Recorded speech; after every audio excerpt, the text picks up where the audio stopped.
Student, आज के इस वीडियो में हम हिंदी का एक मोस्ट इंपॉर्टेंट वीडियो लेकर आए हैं। हिंदी के आज के इस वीडियो में हम आपको बताने वाले हैं कि बोर्ड परीक्षा में आपको जो संस्कृत का गद्यांश है ये कैसे हल करना है। यानी जो संस्कृत का आपका गद्यांश पूछा जाता है 7 नंबर का क्लास 12 हिंदी में, ये कैसे आप हल करेंगे, इसके संदर्भ कैसा लिखेंगे, यानी जो आपका संदर्भ पूछा जाता है, और हिंदी में अनुवाद कैसे करेंगे जिससे आपको 7 नंबर जो है आपके गद्यांश और पद्यांश में दोनों में मिल सके। तो आज के इस वीडियो को लास्ट तक जरूर देखिएगा। इसमें हम बहुत ही आसान तरीका बताने वाले हैं और ये भी बताएंगे कि कॉपी में कैसे लिखना है। समझ में आ गया स्टूडेंट? कॉपी में कैसे लिखना है, लिखने का तरीका क्या है, पूरी जानकारी आज की इस वीडियो में हम आपको देने वाले हैं। तो यहाँ पर देखिए, सबसे पहले स्टूडेंट जो आपका खंड का से स्टार्ट होता है 50 नंबर आपका गद्य से रिलेटेड होगा, फिर हिंदी व्याकरण से रिलेटेड आपका जो है 50 नंबर का होगा क्वेश्चन। तो यहाँ से अब आपका खंड खा से सीरीज स्टार्ट हो चुका है। इसमें देखिए 8वां प्रश्न पूछा क्या गया, देखिए प्रश्नोत्तर नंबर 8 में 8 का क्या पूछा गया है कि निम्नलिखित संस्कृत गद्यांश का संदर्भ सहित हिंदी में क्या है अनुवाद कीजिए। जो आपका एक गद्यांश दिया हुआ है, संस्कृत का गद्यांश जिस प्रकार से हिंदी में पूछा जाता है वो आपका हिंदी गद्यांश होता है, लेकिन ये संस्कृत का है। तो यहाँ पर जो सिर्फ आपको क्या है, सिर्फ 2 ही प्रश्न दिए हुए हैं। इनमें से आपका एक हो गया संदर्भ करना, एक आपको संदर्भ करना है, और एक आपको हिंदी में अनुवाद करना है। यानी इसका पूरा आपको मीनिंग निकालना है, इसका पूरा मीनिंग क्या होता है इसके बारे में आपको बताना है। समझ में आ गया? 5 नंबर आपको स्टूडेंट किसके लिए दिया जाएगा? अनुवाद के लिए। 2 नंबर आपको दिया जाएगा इसके चैप्टर का नाम बताने के लिए, यानी संदर्भ लिखने के लिए। तो देखिए इनमें से क्या है, किसी एक को करना अथवा लगा, जैसे आप ऊपर वाला इसको पता है, आपको चैप्टर का नाम पता है, इसके आप हिंदी में अनुवाद कर ले जाएंगे तो यहाँ पर आपको 7 नंबर इस पर मिल जाएगा। अब मान लीजिए आपको ऊपर वाला नहीं पता है तो आप ये नीचे वाला कर लीजिए, दोनों में से मिलना आपको 7 ही नंबर है। तो देखिए करना क्या है आपको, सबसे पहले आपको कॉपी में लिखना कैसे है, आप डंडी खींच लीजिए दोनों तरफ से, नहीं तो आप एक ही तरफ खींचिएगा, यानी इस तरफ आप खींच लीजिए, इस तरफ आप बिल्कुल भी मत खींचिएगा। देख सकते हैं ज़्यादा इसमें हमने गैप नहीं किया है। तो यहाँ पर देखिए आपको डंडी खींच लेनी है ब्लैक स्केच से। फिर खंड का जो आपका खंड खा है ये लिखना है, खंड का आपको लिखना है फर्स्ट वाले में, जो नहीं सेक्शन ए में। उसके बाद देखिए प्रश्नोत्तर संख्या डालना है। जैसे कि प्रश्नोत्तर संख्या यहाँ पर आपका 8 पूछा गया है, तो प्रश्नोत्तर संख्या प्यारा सा आप डाल दीजिए, प्रश्नोत्तर संख्या 8। 8 का है, फिर हमारा खा आएगा जो कि पद्यांश यानी श्लोक होगा। तो सबसे पहले संकेत में, यानी जैसा कि अब एग्जामिनर को भैया कैसे पता चलेगा कि आपने दोनों में से कौन सा किया है, यानी जो ये दोनों जो आपका संस्कृत का गद्यांश है इनमें से आपने कौन सा किया है, एग्जामिनर को कैसा पता चलेगा। तो उसके लिए आपको करना क्या है, देखिए सिंपल सा आपको करना क्या है, प्रश्नोत्तर आपने डाल दिया, प्रश्नोत्तर का है, अब देखिए संकेत डाल दीजिए, यानी दोनों में से जिसे हमें कोई एक करना है। अब मान लीजिए कि हमें जैसे ऊपर वाला, यानी दोनों में से किसी एक को करना है, मान लीजिए हमें नीचे वाला करना है या ऊपर वाला में करना है, तो हम उसका 2 लाइन उठाकर पेस्ट कर देंगे। यानी यहाँ से देखिए ये वाला हम 2, ये एक शब्द उठा लेंगे और एक ये वर्ड, यानी नीचे का 2 वर्ड और ऊपर का 2 वर्ड उठाकर यहाँ पर लिख देंगे कि जैसे कि यहाँ पर लिखा हुआ है कि युवक मालवीय, युवक क्या है मालवीय।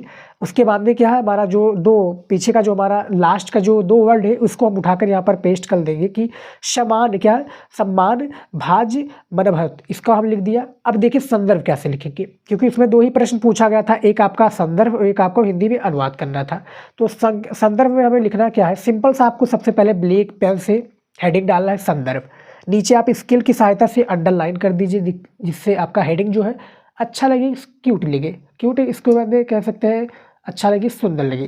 तो देखिए संदर्भ आप लिख दीजिए। राइटिंग में लिखिएगा स्टूडेंट गैप जरूर कर लीजिएगा ताकि पढ़ने में दिक्कत ना हो। उसके बाद में काट पीट बिल्कुल भी मत कीजिएगा, ये सबसे ज़्यादा इंपॉर्टेंट हो और एग्जामिनर यही देखकर आपको अच्छे मार्क्स देता है।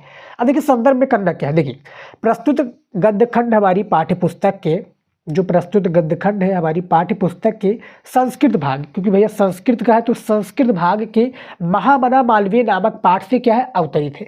अब जैसे यहाँ पर मालवीय दिया हुआ है, चैप्टर का नाम हमें ऑलरेडी पता है कि भैया इस चैप्टर को हमने पूरा गद्यांश को पढ़ा, इस पूरे गद्यांश को हमने पढ़ा, हमें एक क्लू मिल गया कि भैया इस चैप्टर को लिया गया है और हम पढ़े थे, हमारा ये चैप्टर का नाम पता है। तो आप संदर्भ बहुत ही आसानी से लिख जाएंगे, बहुत ही बड़ा आपको लिखना नहीं है, इसके लिए आपको 2 नंबर दे दिया जाएगा इतने में ही। देखिए प्रस्तुत गद्यखंड हमारी पाठ्य पुस्तक के संस्कृत भाग के महामना मालवीय नामक पाठ से जो है अवतरित है। समझ में आ गया? संदर्भ में इतना ले लिया, हमने चैप्टर का नाम पता चल गया। अब देखिए पूरा हिंदी में अनुवाद कैसे करेंगे, देखिए भैया देखिए यहाँ पर देखिए ये पूरा हमें पढ़ना है, हमें पता है, हमने पढ़ा है ऑलरेडी। नहीं पता है तब भी आप क्या करेंगे, इसको आप क्या उठाकर इस तरह से लिखेंगे। आपको कॉपी में कैसे लिखना है, इस तरह से। देखिए अनुवाद आप सिंपल सा हेडिंग डाल दीजिए इस तरह से, फिर आप पूरे का मीनिंग बताते चलिए। जैसे संस्कृत में दिया है तो हिंदी में एग्जामिनर को समझाना है। यहाँ पर देखिए युवक मालवीय ने अपने ओजस्वी है अपने ओजस्वी भाषण से लोगों के मन को, जो लोगों के मन है उसको मोह लिया, इसीलिए इनके मित्रों ने इन्हें वकील की पदवी प्रदान की है। किसको, मदन मोहन मालवीय जी को क्या है, पदवी प्रदान कर देश के सर्वश्रेष्ठ सेवा करने हेतु प्रेरित किया। तदनुसार इन्होंने कानून की परीक्षा उत्तीर्ण कर प्रयाग के उच्च न्यायालय में, जो प्रयाग है भैया, प्रयाग के उच्च न्यायालय में वकालत प्रारंभ की। कानून के उत्कृष्ट ज्ञान, मधुर वर्ता एवं अपने उदार व्यवहार के कारण वे शीघ्र ही मित्रों तथा न्यायाधीशों के सम्मान के पात्र बन गए, जैसा कि अनुवाद में यहाँ पर दिया हुआ है। देखिए जो आपका ये संस्कृत का गद्यांश है दोनों अलग है। ये आपका जातक कथा से लिया गया है, ये भी आपका किसी से लिया गया होगा, क्या जो आपका हो गया संस्कृत भाषा या मोहत्तम भी हो सकता है। उसके बाद में जो राजा से रिलेटेड होगा, तो इसको भी हमने पेपर को सॉल्व करा दिया है, नहीं देखा तो जाकर देख लीजिएगा। फिलहाल जो इसका राइट आंसर देख सकते हैं कि अनुवाद किस तरह से हमने किया है और संदर्भ कैसे लिखा है। बहुत ही बेस्ट तरीका स्टूडेंट ऐसे ही लिखना है। और जो कॉपी चेक करता है, देखिए हमारी जो टीचर्स होते हैं उनसे हमारी बात होती रहती है, जो कॉपी बोर्ड की कॉपी चेक करने जाता है वो भैया यही तरीका बताया कि ऐसे ही बच्चे लिखते हैं तो हमें क्या खुशी मिलती है कि हम जैसे 7 नंबर है तो उसमें एक भी नंबर काटे ना, 7 नंबर पूरा दे। ऐसे ही आप लिखिएगा। और हमने पूरा डिटेल में वीडियो बनाया है कि हिंदी की कॉपी कैसे लिखें, नहीं देखा है तो आप लोग देख लीजिए और अपनी तैयारी को बेहतर बना लीजिए। कॉपी एक उसमें क्या है, आपने पढ़ा है, आपने सारे क्वेश्चंस को आपको आता है, लेकिन उसमें क्या है आप कॉपी लिखना आपको नहीं आता है, आपको लिखने का तरीका नहीं मालूम है, तो वहाँ पर सारा चीज़ आपके लिए क्या है, व्यर्थ है। सारा चीज़ आपके इसलिए व्यर्थ है कि जहाँ आपको मिलना 4 नंबर, आपकी राइटिंग अच्छी नहीं बैठ रही, आपको कॉपी लिखने का तरीका नहीं मालूम है, तो वहाँ पर मिलेगा 2 नंबर। तो क्या फ़ायदा भैया 2 नंबर का ऐसा, क्योंकि हमने मेहनत पूर्ण की है। अब भैया मेहनत आपका कहाँ गड़बड़ हो रहा है, आपका मेहनत गड़बड़ हो रहा है राइटिंग में। तो राइटिंग को इम्प्रूव कीजिए, सारे क्वेश्चंस को करिए और लिखने का तरीका भी हमने बता दिया है, जाकर वीडियो देख लीजिए। तो ये आपका हो गया किसमें, गद्यांश से रिलेटेड हो गया। अब चलिए देख लेते हैं कि पद्यांश को कैसे हल करना है।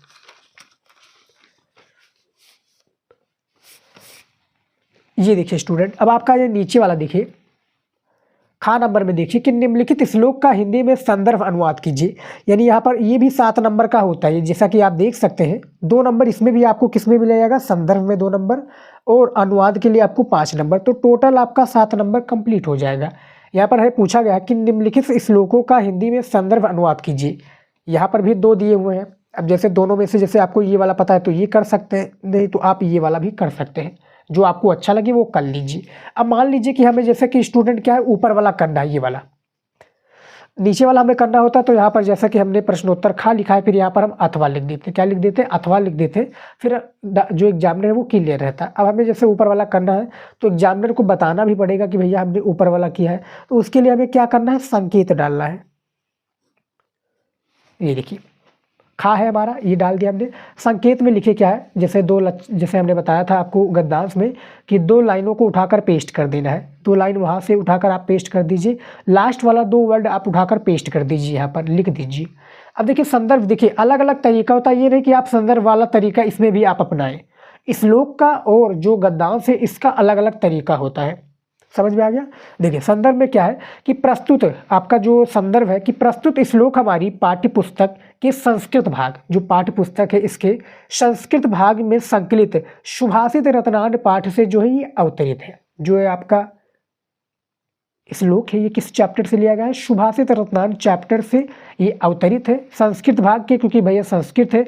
अब आपका वही गद्य पद होता जो कि आपके हिंदी गद्य पद से जो पूछे जाते हैं, तो उसमें आपका क्या है, गद्य भाग से या प्रस्तुत गद्य उद्धरण हमारी पाठ्य पुस्तक से लिया गया है। इसके लेखक ये है, इस चैप्टर से ये लिखा गया है, यानी ये चैप्टर का ये गद्यांश है, इसके लेखक ये है या इसके कवि ये है।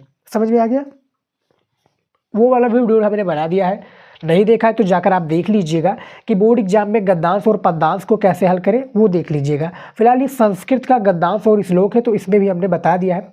और संस्कृत भाग में संकलित सुभाषित पाठ से क्या है, ये अवतरित है। सुभाषित से जो रत्नान आपका चैप्टर है इससे ये अवतरित है, इससे ये लिया गया है। उसके बाद में अनुवाद देखिए क्या है, अनुवाद इसका छोटा ही रहेगा क्योंकि भैया ये आपका श्लोक है, श्लोक ज़्यादा बड़ा नहीं होता है।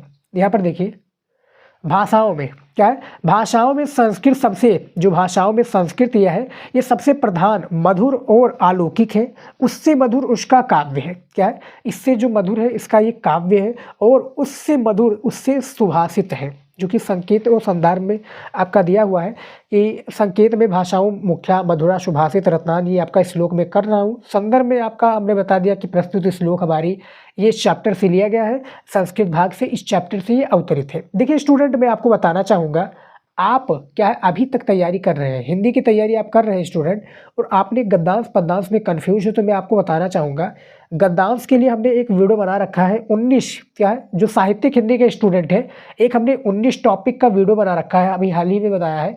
वो हिंदी में टॉपिक को क्या है देख लेंगे, तैयार कर लेंगे, मेरी गारंटी आप अच्छे स्कोर करेंगे, 95% भी ला सकते हैं यदि वो वीडियो आप देख सकते हैं। तो जाइए देखिए, तैयार कीजिए। और फिलहाल जो आज का ये वीडियो स्टूडेंट इतने पर ही था हमारा, हमने गद्यांश और पद्यांश को हल करने का तरीका बता दिया है, कॉपी में कैसे लिखना है, संदर्भ और अनुवाद कैसे करना है, सारी चीज़ों को बता दिया है। जो आपकी जो तैयारी है खासकर गद्यांश और पद्यांश को रिलेटेड, आपका 14 नंबर जो है बिल्कुल आसानी से मिल जाएगा। बस ये तरीका अपनाइएगा, और टॉपर जो भी होता है यही सारी चीज़ें करता है। समझ में आ गया? तो आज की इस वीडियो में इतना ही, मिलते हैं नेक्स्ट वीडियो में नए टॉपिक के साथ। और कोई भी डाउट है आप तो हमें इंस्टाग्राम पर पूछ सकते हैं, लिंक मैंने डिस्क्रिप्शन में दिया हुआ है। और टेलीग्राम चैनल नहीं ज्वाइन किया है तो जाकर कर लीजिए, सारे डाउट का क्या है एक प्रकार से मैं क्लियर करता हूँ। इंस्टाग्राम पर मैसेज कीजिए जो भी आपके क्वेश्चंस हैं, जो कुछ भी हमसे पूछना चाहते हैं। तो स्टूडेंट, आज की इस वीडियो में इतना ही, मिलता है नेक्स्ट वीडियो में। जय